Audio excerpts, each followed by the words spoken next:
Okay, boxing fans, it's e-boxing news here, and I'm from Manchester, and today we're going to talk about Anthony Crolla versus John Murray, and with me I've got no holds barred boxing. I want to firstly say to you, Ryan, how you doing, mate? I'm doing good. I'm doing good. How'd you like my accent? Yeah, it's good. Alright, Better than anything I could do. okay, well, both fighters are coming off hot wins. Who do you think has the momentum going into this fight? I think Anthony Crolla's got the momentum. He's gone. He's got some good wins in the last 2 years. He's got wins against the likes of Stephen Foster last time out. He's got a win against Gavin Rees. He's got a win against Kieran Farrell, which was a big win back 2 years ago. He's got a draw with Derry Matthews in their big rematch. And he also got a win against Stephen Jennings in that was in a prize fight. That was quarter final. So he's got some good wins on of the last 2 years. Whereas John Murray, he came back from that devastating loss to Brandon Rios 3 years ago, and he came back and he got a win against the Journeyman, and then he stopped John Simpson, who is a really tough fighter. Hardly ever been stopped. I think he's been stopped twice in like the 10 losses he'd had up to that point. But John Murray absolutely demolished him in 2 rounds with body shots galore. And but I still think Anthony Crolla is the one with the momentum going into this fight. Yeah, the way I look at it, both fighters have got momentum going into this fight. I think it's a really good fight, actually. It's a 50-50 shootout. When I say shootout, Crolla's got the skill, Murray's got the power and relentlessness, if that's a word. And you're right, Crolla's been more active. More recently, he's had to really fight for his career, after prize fighter, losing to Derry Matthews first, losing in prize fighter, coming back, finishing, Kieran Farrell's career, unfortunately. 14-0 at the time was Farrell when afterwards he got injured. Derry Matthews draw, in which, that could have went either way. And who knows how that one would have went. And then coming back, really storming the scene against Gavin Rees. And then most recently, Stephen Forster beating him quite convincingly. Anyway, Murray obviously on the other hand exploded straight back onto the scene, devastating Simpson in Glasgow. Aye, so yeah, that's very interesting fight, and I think both guys have got the momentum, but anyone can see that anyway. Anthony Crolla's been saying that he's undefeated in Manchester derbies. Ryan, what do you think about that? Well, I had to look at that a minute ago because I know that he says he's 4-0 in Manchester derbies. So I was just out of curiosity, I wondered who he meant. And he's undefeated in Manchester derbies against Stephen Foster, Andy Morris, Michael Brodie, and Kieran Farrell, I think. So I think he's undefeated against those guys. And that was a good list of fighters, that is. Stephen Foster's a good domestic fighter. Kieran Farrell was as well before he was stretched it off after that fight. So that was his last fight as a boxer.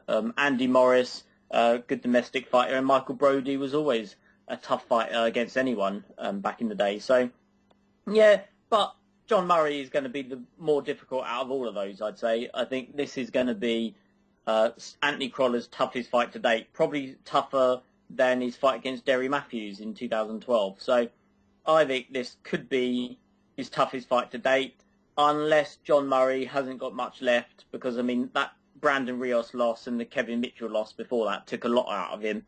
So unless John Murray's got very little left and his fight against Stephen, what's his name, John Simpson, was nothing more than a smokescreen, if you want to call it that. Unless that, I can see John Murray being his toughest fight to date. Yeah, I definitely agree with that. Saying he's undefeated against those opponents, like you said so they were tough competitors, but they were all English to British title scene. I mean, he's undefeated, like you did say, but he's not exactly, facing top class, top class opposition really. So You know, definitely John Murray is the standout opponent of this little undefeated streak. Put it like this, he's not exactly the Undertaker, is he? So, yeah, that's what I make of that, and we'll move on. John Murray says that, you know, he's not big friends with Joe Gallagher anymore after Joe Gallagher basically refused to train him for his fight with Brandon Rios. So do you see this as extra motivation, you know, sticking it to Joe Gallagher if Murray is to defeat Anthony Crolla? Yeah, but I mean, I don't know why they don't get on. I know Well, that I've just told you, Ryan. yeah, I know John Murray used to be in his camp and all that, but I'm not sure if like why they're sort of big enemies now, or whether that's just a sort of media thing. But I think that when they get in the ring, you know, it's always good to get one over on your sort of ex-coach or ex-team or whatever in any sport. But I'm sure that won't be the main motivation for Murray. I think the main motivation will be getting the win and then being closer to you know, some sort of title fight, maybe a, you know, British title fight or a European title fight or whatever. He's saying that he wants a world title fight, but that's not going to come anytime soon. He's going to have to win quite a few more fights before that comes along. Yeah, I agree. Next question I've got for you, Ryan, is the winner of this fight is most likely going to face Ricky Burns. What do you think about that? Yeah, that would be a really good fight because Ricky Burns is coming off of a loss. He had a few contentious decisions in the last couple of years, like against Beltran and Gonzalez.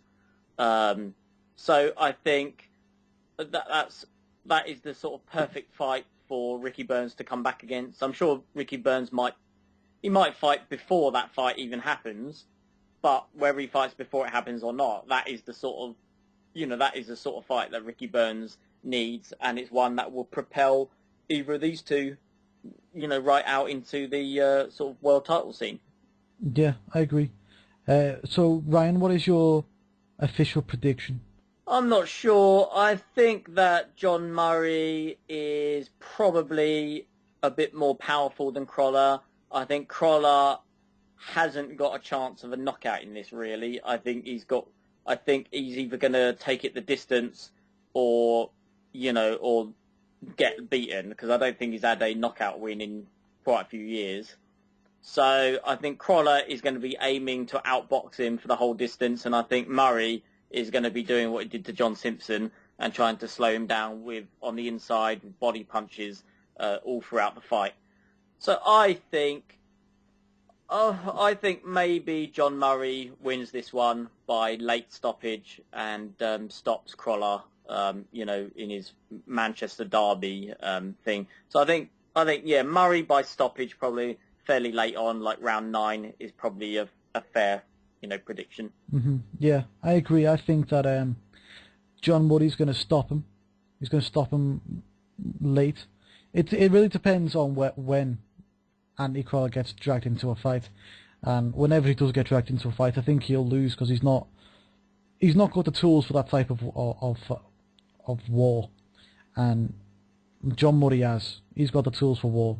He's been on the end of a few wars, you know, but he seems fresher. He seems back. This is going to be a big fight for him. I think John Murray's going to knock out Anthony Crolla, and the Manchester Undertaker, Crolla, did you get it? Undefeated streak and everything, is going to come to an abrupt end in this fight. Yeah. So thanks for listening, guys. Tell us who you think's going to win. And yeah, thanks.